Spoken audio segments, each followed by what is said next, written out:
அலைக்கும் வரஹ்மத்துல்லாஹி வபரகாத்துஹு. நான் சிமாக்குரியாஸ் கல்லூர் பாத்தியத்துல் நஸ்ரியாங்கள் பாடசாலையில் தரம் 4 கல்வி கற்கிறேன். தொடர்மொழிக்கு ஒரு மொழி. தெருக்கள் கூடுமிடம், சந்தி அல்லது சட்டம், வீண் செலவு செய்பவன் ஊதாரி,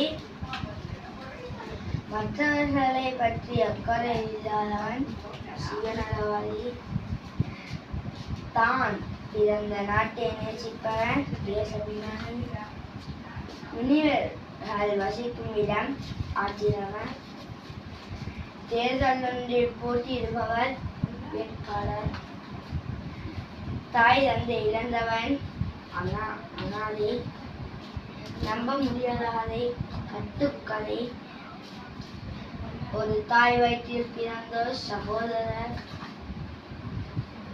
தன்னை பற்றி தானே எழுதும் சரிதை சுயசரிதை, ஒரே பாடசாலையில் ஒன்றாக படித்தவர் சகபாடி, அகர வரிசைப்படி பொருள் கூறும் நூல் அகராதி.